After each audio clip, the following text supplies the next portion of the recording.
Guys, welcome back to my YouTube channel. It's me Sneha. അപ്പോൾ നമ്മുടെ ഇന്നത്തെ പുതിയൊരു വീഡിയോയിലേക്ക് എല്ലാവർക്കും സ്വാഗതം. അപ്പോൾ നമ്മുടെ ചാനൽ ഫസ്റ്റ് ടൈമാണ് കാണുന്നതെന്നുണ്ടെങ്കിൽ ഒന്ന് സബ്സ്ക്രൈബ് ചെയ്ത് കൊടുക്കുക. തൊട്ടടുത്തുള്ള ബെല്ലൈക്കൺ കൊണ്ട് തന്നെ എനാബിൾ ചെയ്ത് കഴിഞ്ഞാൽ ഞാൻ ഇടുന്ന വീഡിയോസ് നിങ്ങൾക്ക് അപ്പോൾ തന്നെ നോട്ടിഫിക്കേഷൻ ആയിട്ട് കിട്ടുന്നതാണ് ഗൈസ്. അപ്പോൾ നമ്മുടെ ഇന്നത്തെ ടോപ്പിക്ക് വന്നിട്ട് കുറച്ച് പേരുടെ റിക്വസ്റ്റ് പ്രകാരം എടുക്കുന്ന ഒരു വീഡിയോ ആണ് കേട്ടോ. ഫസ്റ്റ് പീരിയഡ് എക്സ്പീരിയൻസ് ആണ് പറയാൻ പോകുന്നത്. ഞാനിതങ്ങനെ ഇത് വീഡിയോ ചെയ്യണം അങ്ങനെ ഒരു മൈൻഡൊന്നും എനിക്കില്ലായിരുന്നു ആക്ച്വലി. ബട്ട് അങ്ങനെ ഒരു കമൻറ്റും കാര്യങ്ങളും കണ്ട സമയത്ത് ഞാൻ വിചാരിച്ചു എന്നാൽ പിന്നെ നമുക്കിതൊരു വീഡിയോ ആക്കിയിട്ട് ചെയ്യാമെന്ന് വിചാരിച്ചു. ഫസ്റ്റ് പീരിയഡ് വന്നിട്ട് നമ്മൾ 6 സ്കൂൾ പൂട്ടുന്ന സമയമുണ്ടല്ലോ, അതായത് 7ാം ക്ലാസ്സിലേക്ക് ആവുന്ന ആ സമയം, ആ സമയത്താണ് ഐ തിങ്ക് മെയ്യിൽ തന്നെയാണ് തോന്നുന്നത്. ആ ഒരു സമയത്തായിരുന്നു ഫസ്റ്റ് ആയിട്ടുണ്ടായിരുന്നത്. അപ്പോൾ നമ്മുടെ വെക്കേഷൻ ടൈം ആണല്ലോ. അപ്പോൾ ഞാൻ ഇതിൻ്റെ ചേച്ചിൻ്റെ വലിയ ചേച്ചിൻ്റെ വീട്ടിൽ നിൽക്കാൻ പോയതായിരുന്നു കേട്ടോ. ആ നിൽക്കാൻ പോയ സമയത്ത് എനിക്ക് തോന്നുന്നു മെയ്യിൽ തന്നെയാണ് തോന്നുന്നു, എനിക്ക് കറക്റ്റ് ഓർമ്മയില്ല, ഏപ്രിൽ ഓർ മെയ്, എന്തായാലും വെക്കേഷൻ ടൈമിലാണ്. അവിടെ പോയി നിന്ന സമയത്ത് കുറച്ച് ദിവസമൊക്കെ നിന്നിട്ട് പെട്ടെന്ന് ഒരു ഡേ എനിക്ക് രാത്രി മുതലേ എനിക്ക് ചെറിയ രീതിയിൽ വയറുവേദനയും കാര്യങ്ങളൊക്കെ ഉണ്ടായിരുന്നുണ്ട്. അപ്പോൾ അവിടുത്തെ അമ്മയും ചേച്ചിയൊക്കെ പറഞ്ഞു ഫുഡ് പറ്റാഞ്ഞിട്ടോ അല്ലെങ്കിൽ വേറെ എന്തെങ്കിലുമൊക്കെ ആയിരിക്കും എന്ന് പറഞ്ഞിട്ട് വീട്ടിൽ എന്തൊക്കെയാണ് ഉണ്ടാക്കി തന്നെ, എന്തൊക്കെയോ പൊടിയോ വെള്ളമോ എന്തൊക്കെയോ, ഞാൻ വയറുവേദനയ്ക്ക് എന്തൊക്കെ ഞാൻ കുടിച്ചു, എന്തോ മരുന്നൊക്കെ കഴിച്ചിട്ടുണ്ടായിരുന്നു. നല്ല വയറുവേദന ആയിരുന്നു കേട്ടോ.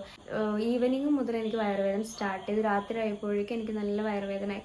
അപ്പോൾ ഇത് നമുക്ക് അറിയില്ലല്ലോ ഇത് എന്താണ് സംഭവം. എനിക്കാണെന്നുണ്ടെങ്കിൽ ഇത് ചെറിയ രീതിയിലൊക്കെ മുന്നേ അറിയുന്നു, കാരണം നമ്മുടെ ഫ്രണ്ട്സൊക്കെ ആവുന്ന സമയത്ത് അവരൊക്കെ വന്നിട്ട് നമ്മളോട് ഷെയർ ചെയ്യില്ല. അപ്പം അറിയുമെന്ന് ചോദിച്ചാൽ അറിയാം, അറിയില്ലെന്ന് ചോദിച്ചാൽ അറിയില്ല, ആ ഒരു രീതിയിലായിരുന്നു. ഒന്നിട്ട് അറിയില്ല എന്നാൽ എന്തൊക്കെയും അറിയാം, ആ ഒരു ടൈപ്പ് ആയിരുന്നു കേട്ടോ. അതുപോലെ ആയിരുന്നു അന്ന്. അങ്ങനെ രാത്രി വയറുവേദനയ്ക്ക് ഞാൻ എന്തൊക്കെ കഴിച്ചു, എനിക്കാണെന്നുണ്ടെങ്കിൽ ഫുഡ് കഴിക്കാനും തോന്നുന്നില്ല, എന്തൊക്കെയോ തലവേദനയാവുക, എന്തൊക്കെയോ തലയൊക്കെ ഒരുമാതിരിയായിട്ട് ഫീൽ ചെയ്യുക, അങ്ങനെ ഒരു രാത്രിയായിരുന്നു അത് കഴിഞ്ഞ് ഞാൻ പിറ്റേന്നും ഞാൻ ഉണർന്നപ്പോൾ ഇതൊക്കെ വയറുവേദന ഉണ്ട്, ഒരുമാതിരി കാല് കടച്ചിൽ എന്തൊക്കെയാണ്. അപ്പോൾ നമുക്കത് മനസ്സിലാവുന്നില്ല ഇതെന്താണെന്നല്ലോ. അങ്ങനെ ഞാൻ എന്ത് ചെയ്തു, അവിടെ ബെഡിൽ കുറച്ചും കൂടെ നേരം കിടന്നുറങ്ങി. ആ ഉറങ്ങിയ സമയത്ത് ചേച്ചി വന്ന് വിളിച്ചു, എണീക്കെന്ന് പറഞ്ഞിട്ട്. എനിക്ക് ഇപ്പോഴും നല്ല ഓർമ്മയുണ്ട്, ഞാനൊരു കിളിപ്പച്ച ചുരിദാറാണ് ഞാൻ ഇട്ടിട്ടുണ്ടായിരുന്നു, നല്ല ഓർമ്മയുണ്ട്, ചേച്ചിയുടെ ചുരിദാർ കേട്ടോ. അങ്ങനെ ചേച്ചി വന്ന് വിളിച്ചു. അപ്പോൾ ഞാൻ പറഞ്ഞു നല്ല വയറുവേദന ആവേണ്ടത് പറഞ്ഞു.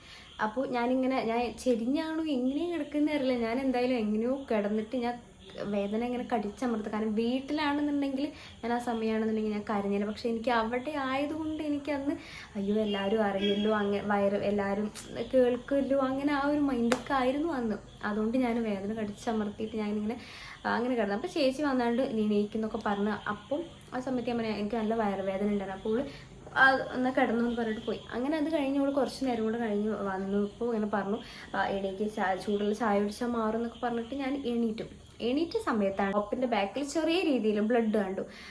അപ്പോൾ അവർ ഉറപ്പിച്ചു. എനിക്ക് സത്യം പറഞ്ഞാൽ ഞാനിങ്ങനെ ഒരു ഞാൻ വിചാരിച്ചിട്ടില്ലായിരുന്നു. അപ്പോൾ പിന്നെ ചേച്ചി അവിടുത്തെ അമ്മേനോടൊക്കെ പറഞ്ഞ് ഇങ്ങനെ ആണ് എന്നൊക്കെ പറഞ്ഞിട്ട് അങ്ങനെ ആയിരുന്നു കേട്ടോ എൻ്റെ ഫസ്റ്റ്.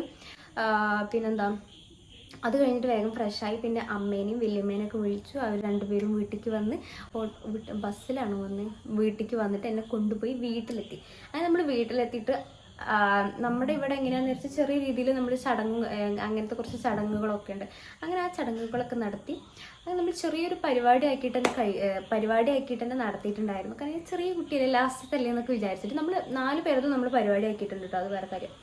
അപ്പോൾ ആണെന്നുണ്ടെങ്കിൽ എനിക്ക് ഇതെന്നാണോ എന്നുള്ളൊരു വിശ്വസിക്കാൻ അങ്ങനത്തെ ഒരു ഇതുണ്ടായിരുന്നു. കാരണം എന്താണെന്ന് വെച്ചാൽ ഇപ്പം എൻ്റെ ഫ്രണ്ട്സ് ആണെന്നുണ്ടെങ്കിലും ഫസ്റ്റ് അവരായ ടൈമിലൊക്കെ അവരിങ്ങനെ വന്നിട്ട് എടാ അങ്ങനെയായിരുന്നു, അങ്ങനെ കണ്ടു ഇങ്ങനെ കണ്ടു അങ്ങനെയൊക്കെ പറഞ്ഞ് തന്നിട്ടുണ്ടെങ്കിലും നമ്മളത് അത്ര സീരിയസ് ആയിട്ട് അത് കാണുക അല്ലെങ്കിൽ ആ ഒരു ടൈം അല്ലല്ലോ. അതുകൊണ്ട് തന്നെ എന്താ പറയുക, അത് പെട്ടെന്ന് അതങ്ങോട്ട് അറിയില്ലായിരുന്നു ഇതന്നെയാണ് എന്നുള്ളത്. പിന്നെ അങ്ങനെ ഓക്കെ അങ്ങനെയാണ് ഇതിൻ്റെ സംഭവം എന്നൊക്കെ മനസ്സിലാക്കിയപ്പോൾ പിന്നെ നമുക്ക് ഇറ്റ്സ് ഓക്കെ, നമുക്ക് കുഴപ്പമില്ല. ഫസ്റ്റ് ഇങ്ങനെ കണ്ടപ്പോൾ ഞാൻ വിചാരിച്ചു അയ്യോ ഇതെന്താ ഇനിയിപ്പോൾ എന്താ ഇങ്ങനെ, എല്ലാവർക്കും ഉണ്ടാകുന്ന ഫീലിങ്സ് തന്നെ എനിക്കും ഉണ്ടായിരുന്നു. അപ്പോൾ അങ്ങനെയായിരുന്നു ഫസ്റ്റ് പീരിയഡ് എക്സ്പീരിയൻസ്. ഇത് ഞാൻ സത്യം പറഞ്ഞാൽ ഷെയർ ചെയ്യണമെന്ന് പോലും ഞാനത് വിചാരിച്ചിട്ടില്ല. ബട്ട് കുറച്ച് കമൻറ്റുകൾ ചേച്ചി ഫസ്റ്റ് പീരിയഡ് എക്സ്പീരിയൻസ് ഷെയർ ചെയ്യുമോ, പെയിൻ ഉണ്ടോ, പീരിയഡ്സ് ടൈമിൽ എന്താ ചെയ്യാറ്, പെയിൻ മാറാൻ വേണ്ടിയിട്ട് എന്താ ചെയ്യാറ്, അങ്ങനെ പറഞ്ഞിട്ട് കുറേ കമൻറ്റുകൾ ഞാൻ കണ്ടിട്ടുണ്ടായിരുന്നു. സോ വീഡിയോ ചെയ്യാമെന്ന് വിചാരിച്ചു. പിന്നെ കുറച്ച് പേരൊക്കെ ചോദിച്ചിട്ടുണ്ടായിരുന്നു പീരിയഡ് ടൈമിൽ പെയിൻ മാറാൻ വേണ്ടിയിട്ട് എന്താ ചെയ്യുന്നത് എന്നുള്ളത്. ഞാൻ എപ്പോഴോ 2-3 മാസം ഞാൻ പെയിൻ കില്ലർ കഴിച്ചിട്ടുണ്ട്. കാരണം സഹിക്കാൻ പറ്റാത്ത വേദനയായിട്ട് അത്രയ്ക്ക് എനിക്ക് വേദന. എനിക്കില്ലാത്ത അസുഖങ്ങൾ ഉണ്ടാവില്ല പീരിയഡ് ടൈമിൽ. ലൂസ് മോഷൻ, വയറുവേദന, കാല് വേദന, ഊരവേദന, തലവേദന പിന്നെ ഓൾറെഡി ആണ്. പിന്നെന്താ വൊമിറ്റിങ്, അങ്ങനെ ഇല്ലാത്ത അസുഖങ്ങൾ ഉണ്ടാവില്ല പീരിയഡ് ടൈമിൽ. അതുകൊണ്ട് സഹിക്കാൻ പറ്റാത്ത 2-3 മാസം ഞാൻ പെയിൻ കില്ലർ കഴിച്ചിട്ടുണ്ട്. പിന്നെ അത് കഴിഞ്ഞാൽ ഞാൻ വൈദ്യരുടെ അടുത്ത് നിന്ന് എന്തോ ഒരു മരുന്ന് കഴിച്ചിട്ടുണ്ട്. എന്നാലും അതൊന്നും നമ്മൾ കഴിച്ചിട്ടും കുടിച്ചിട്ടും ഒന്നും എനിക്കൊരു മാറ്റില്ലായിരുന്നു. പിന്നെ അത് കഴിഞ്ഞതിന് ശേഷം ഞാൻ യൂട്യൂബിൽ കണ്ടതാണ് പീരിയഡ് ടൈമിൽ നമുക്ക് പെയിൻ വരുന്ന സമയത്ത് നമ്മൾ എന്ത് ചെയ്യുക, കട്ടൻ ചായയിൽ, കുറച്ച് സ്ട്രോങ് ആയിട്ടുള്ള കട്ടൻ ചായയിൽ ഉപ്പിട്ടിട്ട്, പഞ്ചസാരയ്ക്ക് പകരം ഉപ്പിട്ടിട്ട് ചെറുനാരങ്ങ ഒഴിച്ചിട്ട് കുടിക്കുകയാണെന്നുണ്ടെങ്കിൽ പെയിൻ കുറയുമെന്ന് പറഞ്ഞിട്ട് ഒരു വീഡിയോ ഞാൻ കണ്ടിട്ടുണ്ടായിരുന്നു. ഞാൻ അങ്ങനെ ഇപ്പോൾ ഫോളോ ചെയ്ത് വരുന്നുണ്ട്. എനിക്ക് നല്ല പെയിൻ ആകുന്ന സമയത്ത് ഞാൻ അങ്ങനെയാണ് കേട്ടോ ഇപ്പോൾ കുടിക്കാറ്.